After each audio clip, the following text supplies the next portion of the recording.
Welcome to Democracy Now!, democracynow.org, The War and Peace Report. I'm Amy Goodman. The Obama administration's urged a federal judge to throw out a lawsuit challenging the administration's assertion that it can assassinate U.S. citizens anywhere in the world.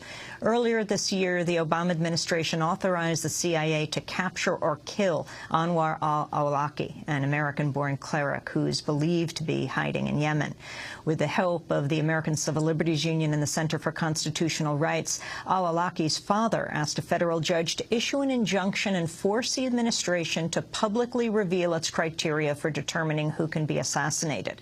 In court papers filed Friday, the Obama administration asked the court to dismiss the lawsuit without hearing the merits of the claims, citing state secrets. The ACLU and Center for Constitutional Rights criticized the Obama administration's stance. In a statement, the group said, quote, "The idea that courts should have no role whatsoever in determining the criteria by which the executive branch can kill its own citizens is unacceptable in a democracy." A military tribunal will begin today for the first of 12 U.S. soldiers accused of forming a secret kill team in Afghanistan that allegedly blew up and shot Afghan civilians at random and collected their fingers as trophies. The tribunal will decide whether Army Specialist Jeremy Morlock's case proceeds to court-martial. Morlock's charged with premeditated murder in the deaths of 3 Afghan civilians, assaulting a fellow soldier, and wrongfully photographing and possessing visual images of human casualties. Morlock and other soldiers allegedly took photos posing with the dead Afghan civilians. In May, Morlock spoke to investigators and reportedly made a number of statements implicating him and 4 other soldiers. Morlock's attorney now says the statement should be discounted because Morlock talked while under the influence of up to 10 prescription drugs. The trails of Morlock and other older soldiers will likely be the most high-profile prosecutions of U.S. war crimes to result from the nearly 9-year-old conflict in Afghanistan. The Associated Press has revealed Army records show no Iraqi prisoners tortured at Abu Ghraib prison ever received compensation from the United States, despite promises by former Defense Secretary Donald Rumsfeld. In 2004, Rumsfeld told Congress he'd found a legal way to compensate Iraqi prisoners who were abused. Rumsfeld said, quote, "It's the right thing to do, and it's my intention to see that we do." 6 years, no record of payment exists, and the Army cannot verify whether any such payments were made informally through Iraqi leaders. The news comes as the Supreme Court is expected to decide this week whether to hear a lawsuit filed by former Abu Ghraib prisoners against 2 private companies, Khaki International and L3 Services, formerly Titan Corporation. On Saturday, President Obama used his weekly radio address to criticize the Republican Party's Pledge to America manifesto. Obama accused Republicans of wanting to put special interests back in the driver's seat in Washington. Now, the Republicans who want to take over Congress offered their own ideas the other day. Many were the very same policies that led to the economic crisis in the first place, which isn't surprising since many of their leaders were among the architects of that failed policy. It's grounded in the same worn-out philosophy.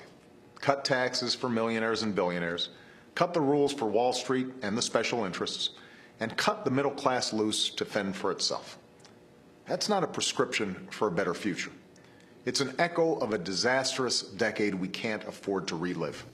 The New York Times reports President Bush's former advisor, Karl Rove, is playing a leading role in building what amounts to a shadow Republican Party, a network of donors and operatives that's among the most aggressive in the Republican effort to capture control of the House and Senate.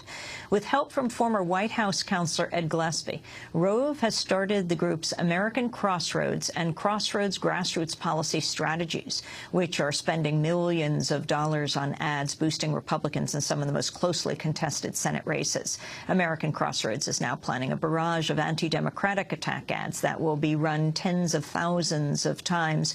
A final get-out-the-vote push with some 40 million negative mail pieces and 20 million automated phone calls. Jewish settlers in the occupied West Bank have resumed building work earlier today, a day after a 10-month-long moratorium on settlement construction ended. In the West Bank settlement of Aranit, bulldozers have begun preparing the grounds for more new homes. Palestinian President Mahmoud Abbas is threatening to quit the direct peace negotiations unless the moratorium is extended. Despite Abbas's threat, many Israeli lawmakers called for the construction of more settlements. Aryeh Eldad is a member of the Israeli Knesset. We will start building as in the past. We hope that tomorrow morning we'll see more and more and more new buildings in Judea and Samaria to close the gap that was opened in the past 10 months that the freeze was empowered over the settlements, and to build everything that is needed for the people who live here. The Israeli group Shalom Achshav, or Peace Now, says Israel's prepared to build thousands of more homes in the occupied West Bank. According to our information, there are 13,000 housing units that has an approval and can be built without a new approval of the government. But we think that in the next few weeks we will see construction of 2,500 housing units immediate. So the other 11,000, it will take some time until the settlers will take advantage of these plans and will go ahead with the construction. The International Atomic Energy Agency has narrowly rejected a resolution calling on Israel to join the Nuclear Non-Proliferation Treaty. Arab states were pushing for the resolution in an attempt to put all of Israel's nuclear facilities under the oversight of the IAEA. For decades, Israel's been the only nation in the Middle East with a nuclear weapons arsenal, though the country has never acknowledged its nuclear program. A group of Jewish activists have set sail for Gaza in an effort to defy the Israeli sea blockade. The group said they're taking a symbolic load of medicine, a water purifying kit, and other humanitarian aid. Activists on board include 82-year-old Holocaust survivor Reuven Moskowitz and former Israeli Air Force pilot Yonatan Shapira.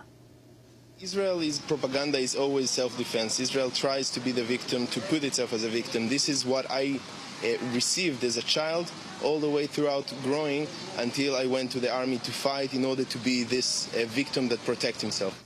In Haiti, at least 5 people have died after a storm swept through Port-au-Prince Friday. The storm destroyed thousands of tents and makeshift camps where over 1 million survivors of January's earthquake still live. Haitian residents say more money is needed to help the recovery efforts from the devastating earthquake. The main thing we really need for this country is to help the people to have a chance to live. We're spending billions of dollars where many ONGs, many organizations from the U.S. are taking the money. 75% of the money is going outside, and the people are still in this condition. You are telling me people are going to help Haiti? In Australia, climate change activists from the group Rising Tide shut down operations at the world's largest coal port Sunday.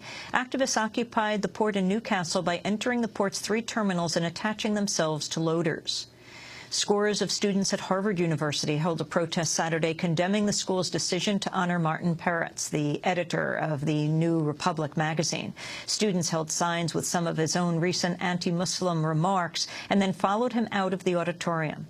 Peretz recently wrote, quote, "Muslim life is cheap, especially to other Muslims." He also wrote that Muslim Americans are not, quote, "worthy of First Amendment rights," and alleged all Muslims are complicit in the, quote, "routine and random bloodshed that defines their brotherhood." And comedian Stephen Colbert testified on Capitol Hill Friday during a hearing examining the effect of American immigration policies on agricultural businesses. Colbert recently took up a dare from the United Farm Workers Union to live the life of a farm worker. Colbert lasted 1 day on the job. I like talking about people who don't have any power.